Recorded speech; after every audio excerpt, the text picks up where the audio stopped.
नमस्ते दोस्तों। आज हम भारतीय रेलवे के एक बहुत उन्नत और परिवर्तनशील युग के अंदर आ रहे हैं, जो कि ट्रांजिट पीरियड है। एकदम टेक्नोलॉजी अपग्रेडेशन हो रहा है और नई नई चीज़ें इसमें आ रही हैं। और ये ऐसी कैसी चीज़ हमने हमारे बचपन में देखी थी, जब स्टीम लोको चला करते थे टाटा के, और उस स्टीम लोको को भी हमने खूब अच्छी तरह से देखा था, परखा था, और उनकी छुक छुक, उनकी धुआं, उनकी आवाज़ से बहुत ही अच्छी तरह से वाकिफ़ थे। इवन हम तो हमारा बचपन में भी हम 1 से 2 स्टेशनों के बीच ट्रेन के इंजन पर बैठ के भी हमने यात्राएं करी है।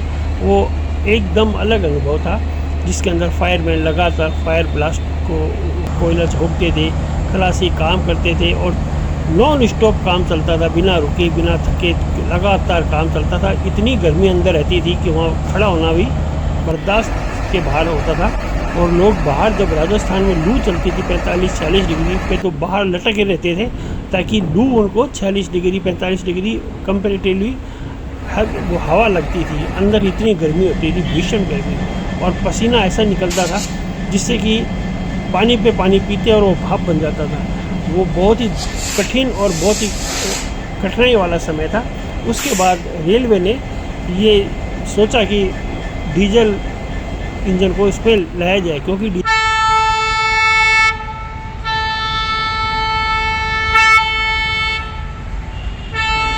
स्टीम लोको को हटाना ज़रूरी था। इसलिए डीजल इलेक्ट्रिक लोकोमोटिव को भारतीय रेलवे के लिए बनाने का काम बनारस लोकोमोटिव वर्क्स को दिया गया।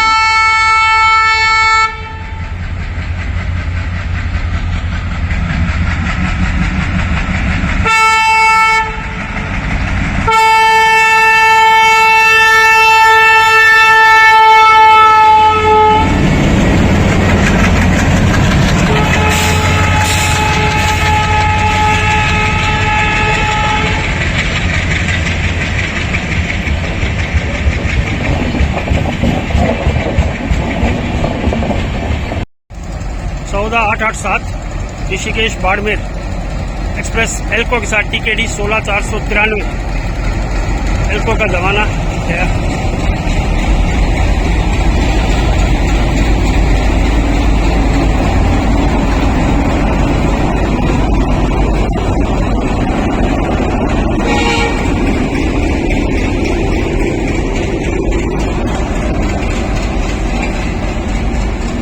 और इसके तहत सबसे पहले एल्को डीजल 560 एक जो इसकी श्रृंखला थी अमेरिका में, अमेरिकन लोकोमोटिव कंपनी, जो उसके द्वारा डिज़ाइन किए गए एसी इलेक्ट्रिक इंजन ट्रांसमिशन के साथ डीजल लोकोमोटिव, और भारतीय रेलवे में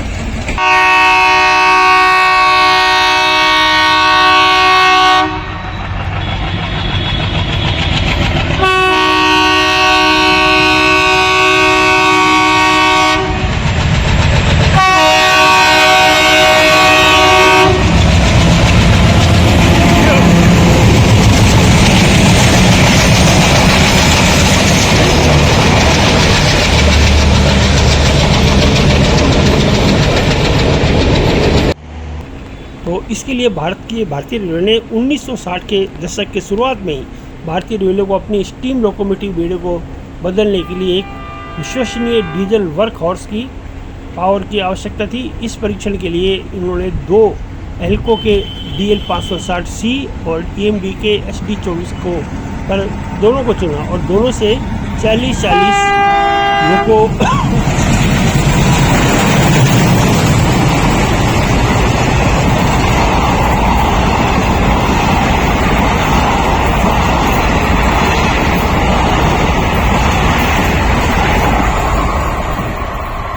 और दोनों से 40-40 लोको आयात किए गए।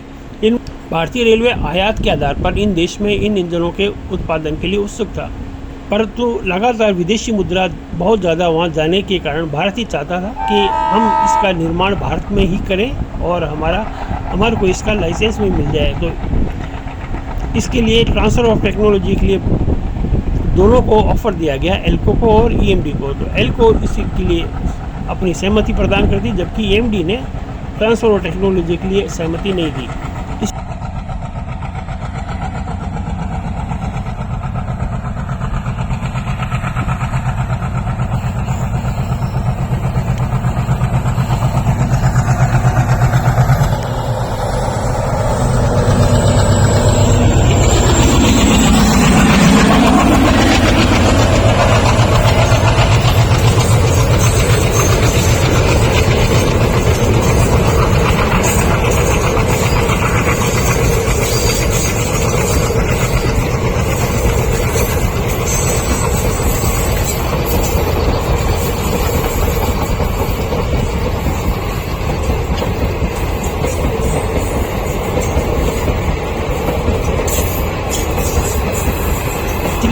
भारतीय रेलवे ने 1960 के दशक में सबसे पहले एल्को को अपने रेलवे के बेड़े में एंट्री दी। इस प्रकार एल्को DL 560C इसके आसान रख रखाव, विश्वसनीयता और सरल संचालन के कारण भारतीय रेलवे में आ गया और तब से विभिन्न विन्यासों में यानी कि अलग अलग मॉडल में WDM2, WDM3A, WDM2C, WDM3D, WDG3A, WDG7 इत्यादि संस्करण इसके निकले और वे अभी भी भारतीय रेलवे के इस डीजल मार्ग पर हावी है, जो यहाँ पर राजस्थान में काफ़ी सारे दिख रहे हैं। और जैसा आपको मालूम है अभी ट्रांजिशन पीरियड में जो टेक्नोलॉजी ट्रांसफ़र हो रही है सारी, दिसंबर 2024 तक लगभग सारी राजस्थान को इलेक्ट्रीफाइड कर दिया जाएगा। अभी राजस्थान लगभग 97 से 98% सितंबर में पूर्ण रूप से इलेक्ट्रीफाइड हो जाएगा, 98% के करीब छू जाएगा। तो इस दिसंबर 24 के बाद ये लगभग जब पूरी तरह इलेक्ट्रीफाइड हो जाएगा तो इन लोगों का भविष्य दांव पे लग जाएगा एल्को का। तो इसलिए हम आज का जो बना रहे हैं वो एल्को के ऊपर ही एक्सक्लूसिव वीडियो बना रहे हैं।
लोगों के 4 मुख्य संस्करण थे एल्को के, जिसे विशेष आवश्यकताओं के लिए बड़े पैमाने पर संशोधित कर करके एडवांस अपडेट कर करके बनाया गया। सबसे पहले था WDM2। तो भारतीय लोकोमोटिव WDM2 भारत में DL 560 का पहला लोको था जिसे WDM2 के नाम से जाना गया था। रेडी टू राइड कंडीशन में एल्को का निर्माण प्रारंभिक बैच से, इसमें 12 से अधिक एल्को यहाँ अमेरिका से पहले आए थे और उनके किट इकट्ठे करके ये लोको 20वीं शताब्दी में भारतीय रेलवे के वर्क शैली के रूप में कार्य क्षेत्र में प्रभावी रहा। ये लोको पूरी तरह से 9 पैसेंजर ट्रेन को ढो सकता था और WDM2S से ये काफ़ी थोड़ा बहुत संशोधन किया था। फिर उसके बाद 1960 के दशक के अंत में और 1990 के दशक के अंत तक ये लगातार इनका उत्पादन चला और अंततः इसको 90 के बाद सेवानिवृत्त रिटायर्ड किया गया। ये श्रृंखला 18,000, 17,000 और 16,000 से संबंधित है, यानी कि जितने भी WDM2 के सीरीज थी वो 18,000, 17,000 और 16,000 के हिसाब से बनी हुई है। अब हम बात करते हैं WDM3A के लोको की बात। WDM3A जिससे पहले कैपेसिटी और फ्यूल की अगर बात करें तो एल्को में 1320 US गैलन आता है, जबकि EMD लोको में 1600 US गैलन आता है, यानी कि EMD में कैपेसिटी थोड़ी ज़्यादा होती है। और EMD लोको के माइलेज की अगर बात करें तो 300 से 400 मीटर पर ये 1 लीटर पेट्रोल खाता है, यानी कि 1 लीटर पेट्रोल में EMD 300 से 400 मीटर जाता है, जबकि एल्को 1 लीटर के अंदर 200 से 300 मीटर ही जा पाता है। तो ये एवरेज के मामले में थोड़ा कमज़ोर पड़ता है एल्को। और इसी प्रकार एल्को 4 स्ट्रोक V16 का डीजल इंजन है, जबकि EMD 2 स्ट्रोक V16 का टर्बोचार्ज इंजन है।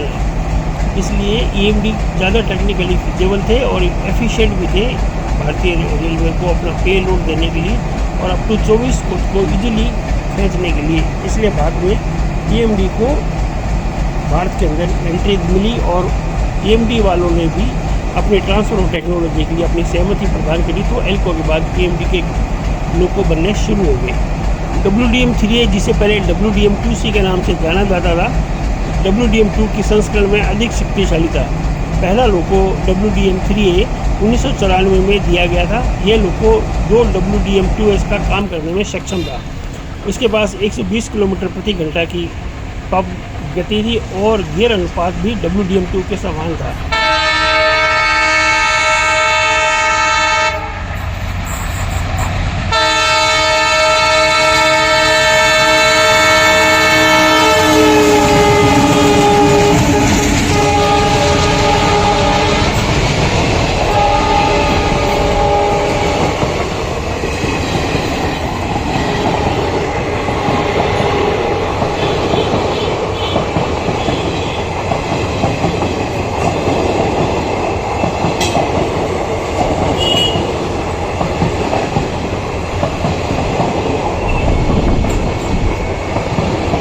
इसमें कुछ लोकोमोटिव ऐसे थे जिनके क्या अधिकतम हॉर्स पावर 3900 हॉर्स पावर के करीब उनको ट्यून किया गया था, जिनका नाम है WDM3A। ये सबसे ज़्यादा प्रसंस्कृत टेक्नोलॉजिकली एडवांस लोको था।